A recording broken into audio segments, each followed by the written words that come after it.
Bonjour, je vous propose aujourd'hui de parler du Paintover en illustration. Pour arriver à cette illustration-là, je vais vous montrer tout le process que j'ai utilisé en partant de Unreal, à la différence de souvent où on va avoir des Paintovers qui sont faits à partir de rendus 3D Blender. Là, j'ai utilisé Unreal et je vais vous montrer un petit peu les différents avantages que ça a.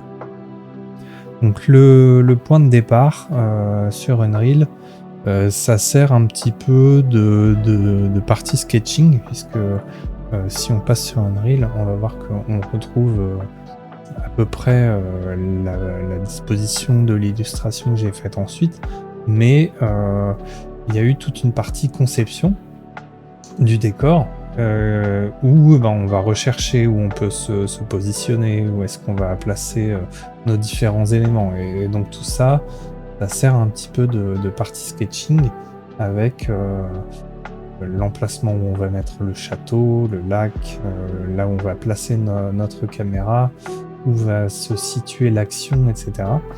Donc là, par exemple, l'intérêt qu'il y avait aussi à utiliser Unreal, c'était de pouvoir faire plusieurs illustrations dans le même environnement, dans le même univers, à peu près au même moment, puisque la scène d'attaque de l'ours par les loups, qu'on peut voir ici, on la voit de loin quand on est derrière le personnage, mais je voulais aussi pouvoir faire une illustration plus près avec l'attaque du loup, que je vous montrerai ensuite.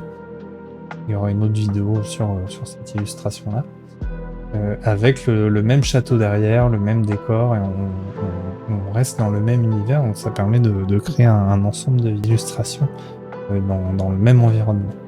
Donc une fois qu'on a exporté notre image, donc par exemple pour obtenir ça, à la base j'ai juste cette image-là de Unreal qui est récupérée. Donc on va passer sur Photoshop pour voir toute la partie Paintover. Donc une fois qu'on a récupéré notre image, on a pas mal de choses à redessiner par-dessus, puisque là par exemple le personnage ne correspondait pas à ce que je voulais dans cette image. Donc je voulais qu'il ait une grosse cape en laine sur laquelle on allait avoir la neige qui allait s'accrocher un petit peu. Donc c'est ce que je suis en train de faire là. Donc la silhouette permet de placer en fait le personnage, mais après c'est vraiment le digital painting qui prend le relais.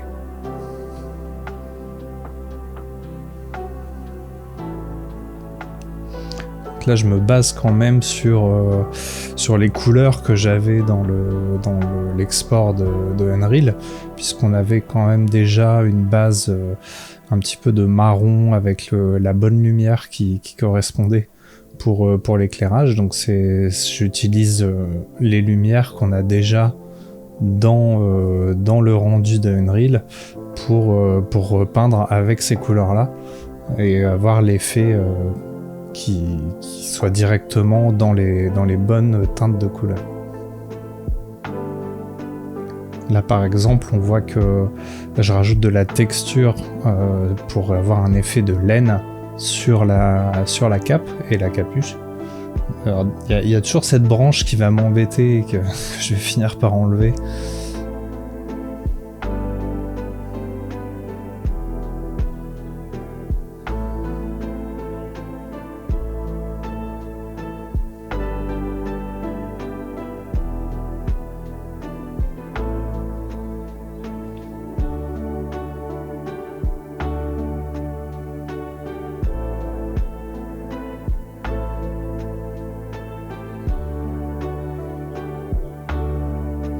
Alors malgré qu'on ait un export qui soit assez cohérent en termes de lumière, moi j'aime bien toujours retravailler quand même les contrastes et la luminosité pour avoir quelque chose qui s'équilibre bien avec ce qu'on va redessiner par-dessus, puisque l'export en soi est cohérent, mais ce qu'on doit redessiner doit s'intégrer dedans. Et puis c'est toujours quand même assez plat, on va dire. Si on force les contrastes dans l'export de Unreal, on va avoir quelque chose de trop forcé après pour redessiner. Donc l'export en général a pas un très très gros contraste. Ça permet derrière de les retravailler dans Photoshop.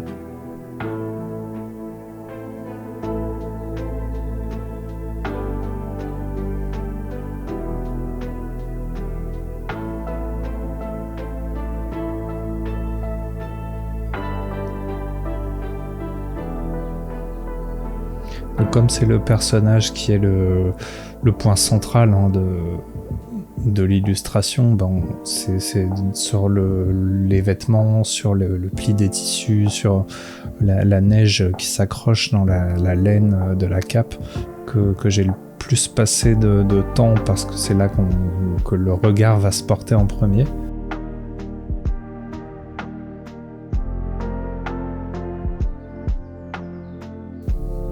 D'ailleurs, je vais y revenir plusieurs fois. Hein. Rarement on fait une zone en entier d'un bout à l'autre. Souvent, moi, en tout cas, ma manière de faire, c'est plutôt d'avancer sur une partie de l'image, d'aller voir une autre. Et ça permet de revenir après sur la partie qu'on avait commencé, avec un œil un peu neuf, et puis en ayant en tête aussi les autres éléments de l'image. Parce que des fois, comme là, on est assez zoomé, on voit pas toute l'image, même si j'ai l'image en grand sur l'écran secondaire.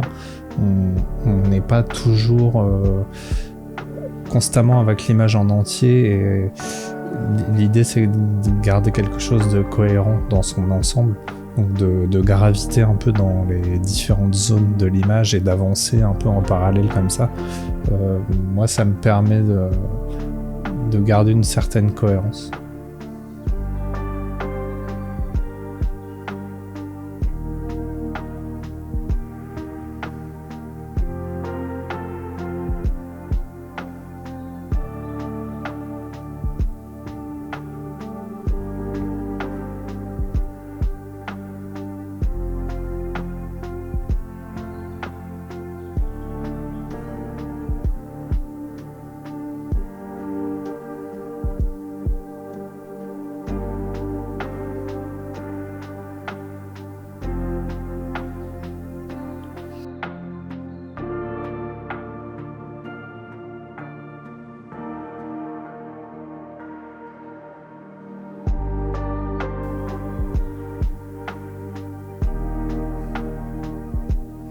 Donc là, l'idée, ça va être de commencer à passer un petit peu sur tous les différents petits éléments qui sont pas parfaits dans le rendu qui vient d'Unreal, parce qu'on a des assets 3D qui sont assez standards et qui se ressemblent tous. Donc l'idée, c'est d'apporter un peu de variation, de rajouter des détails dans les branches, dans le sol, dans les racines des arbres qui en général n'existent pas trop dans les assets qu'on trouve pour les moteurs 3D.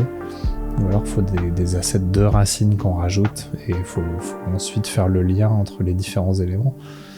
Pareil, on va avoir des effets de reflets ou d'ombre qui sont pas cohérents, qui correspondent pas tout à fait à ce qu'on veut.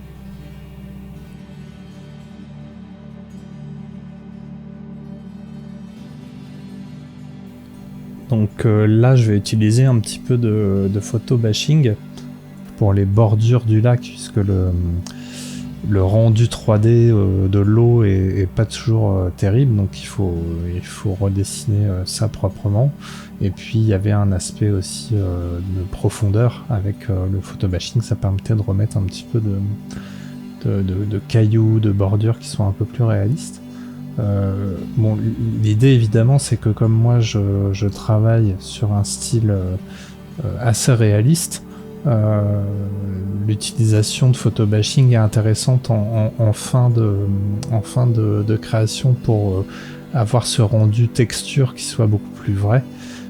Évidemment, sur un rendu qui serait plus cartoon, il n'y aurait pas ce besoin-là, et on ferait le dessin directement. Donc là, pour la partie avec l'ours et les loups, bah, c'est pareil, en fait, on voit que le rendu n'a pas du tout de lumière sur les fourrures. Et donc l'idée, c'était de redessiner les fourrures, de donner un beau volume à cet ours qui soit un peu plus mis en valeur. Alors après, c'est en petit dans l'illustration, hein. Là, si on voit que je suis à la limite des pixels quand je zoome un peu trop.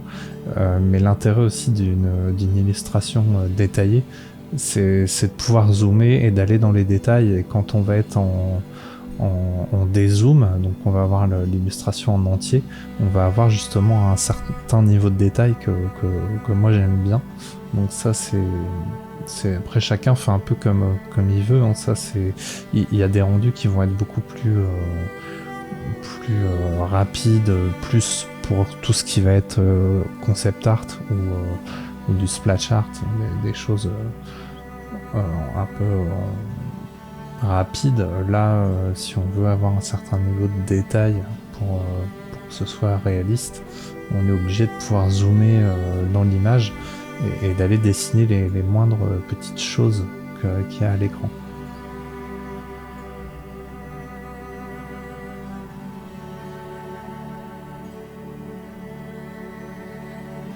Là, on voit quand on dézoome, c'était très petit. Alors là j'ai un petit peu galéré avec la neige. Je voulais un rendu de neige qui soit un peu tempête, mais sans que ça parasite trop l'image. Donc c'était assez compliqué d'avoir ce rendu de profondeur, de reprendre un peu l'éclairage, ce halo lumineux qu'on a au fond avec les nuages et qui est ce rendu sur la neige, un peu par transparence, mais qu'on ne parasite pas trop l'image. Donc je me suis repris à plusieurs fois, j'ai retouché plusieurs fois pendant le process, mais il y a pas mal de choses comme ça qui évoluent évidemment au fur et à mesure où on va travailler l'image. Là par exemple, on voit que j'avais une branche au-dessus de la capuche, et finalement ça me gênait plus qu'autre chose, donc c'est quelque chose que je vais finir par enlever vers la fin de l'illustration.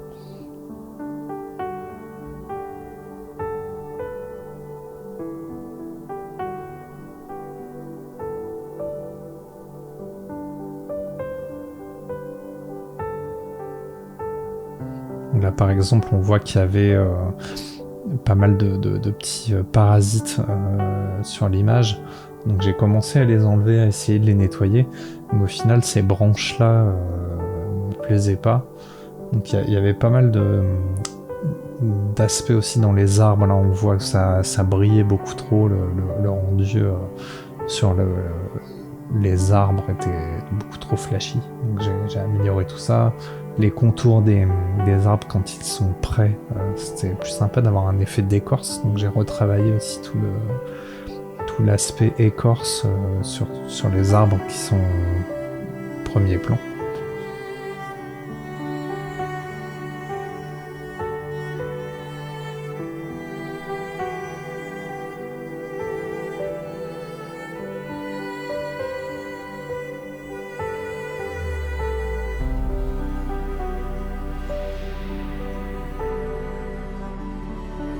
Les rendus de neige aussi sont pas toujours parfaits sur les moteurs.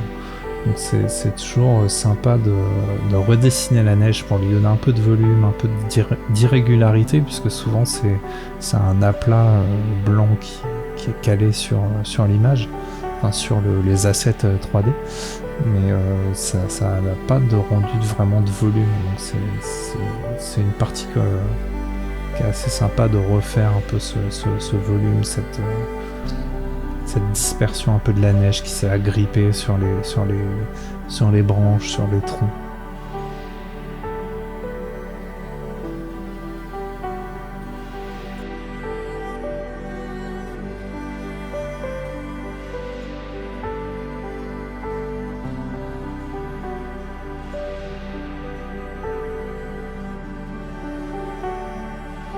Donc c'est là que je finis par m'occuper de cette branche qui gênait un peu la lecture de l'image.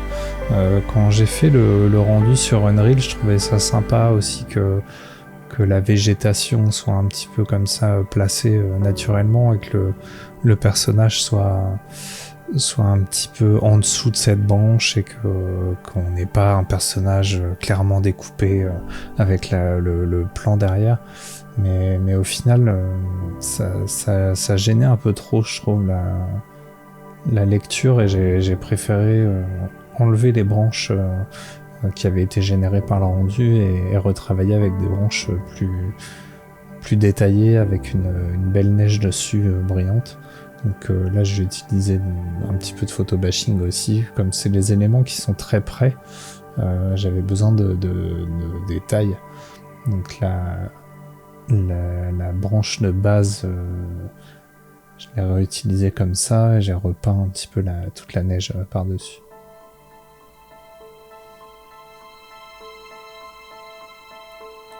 Alors pareil, hein, le but c'était pas d'avoir un guerrier, hein, c'était un voyageur qui arrive dans cette vallée avec ce château perdu. Donc là, j'avais une épée sur l'asset 3D de Unreal que j'enlève et que je remplace par un bâton de voyageur.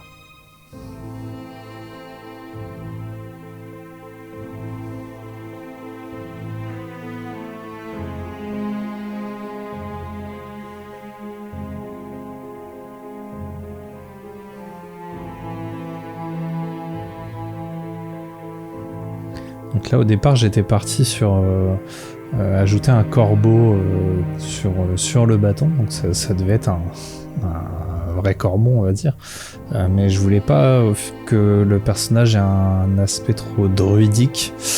Et du coup, ça va être juste une sculpture de corbeau dans le bois du bâton.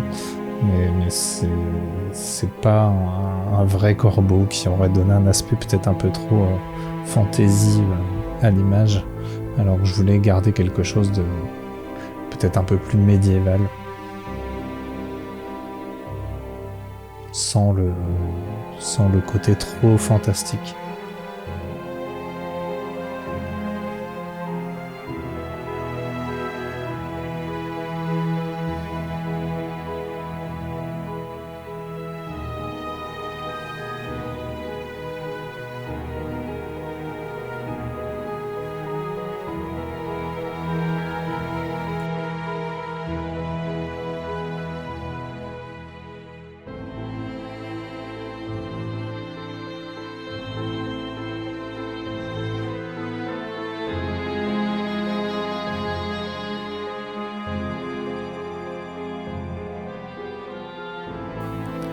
Donc là, encore une fois, on va aller retravailler les détails du décor pour que l'ensemble soit moins numérique, qu'on gomme un peu cet effet rendu. Donc là, par exemple, on va voir que les montagnes qui étaient un peu au loin là sont un peu trop pointues, rectangulaires. Enfin, ça a pas un aspect très naturel. Donc je voulais retravailler ça. Alors on voit quand on est à la limite des pixels, hein, encore une fois, donc en image plein format, on verra que c'est quand même tout petit au loin dans l'image, mais c'est visible, donc ça contribue quand même au rendu général. Faut pas négliger les petits endroits comme ça qui ont l'air imparfaits. Moi je passe quand même du temps dessus.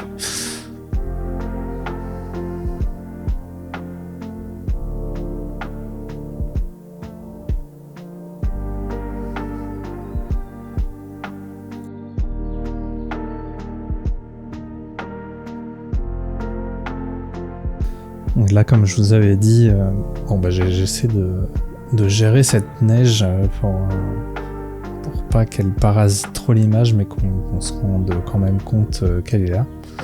Et puis après, on va pouvoir équilibrer tout ce qui est colorimétrie, un petit peu retravailler la forme de la cape qui me plaisait pas trop, qui était un peu trop arrondie derrière alors qu'elle est quand même emportée par le vent.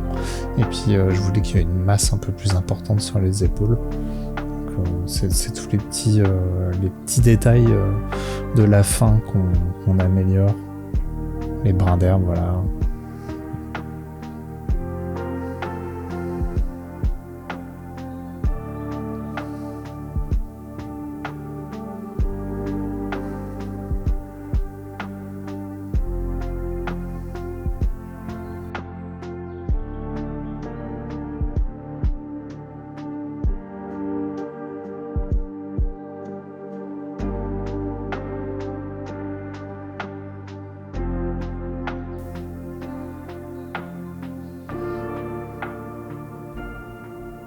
Donc pour que le château s'intègre un peu mieux, là j'ajoute un peu de neige dessus puisque ça ne se faisait pas correctement dans Unreal, donc j'ai préféré le garder sans neige et le faire à la main après. Donc pareil, hein, le personnage attend là depuis un moment, donc le bâton, il fallait que je remette un peu de neige sur le bâton.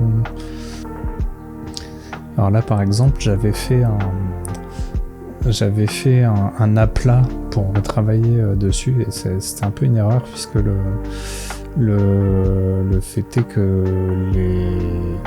les flocons de neige se sont mis sur le bracelet, donc j'ai été obligé de le refaire. Donc faut faire vraiment tout à la fin, le dernier aplat sur lequel on va faire du caméra raw là pour gérer un peu les couleurs. Là je me suis fait avoir. Donc faut essayer de garder après ça dépend, il y a des gens qui vont régulièrement écraser et fusionner leur calque, donc le retour en arrière est très compliqué et donc impossible, mais c'est le principe un peu qu'on a en traditionnel, hein. Moi j'aime bien quand même garder le plus de calque non destructif possible, parce que je sais que je peux avoir une idée à un moment et vouloir modifier une image, donc ça faut bien garder en tête que dès qu'on fait un aplat ou une fusion, on perd ce côté-là.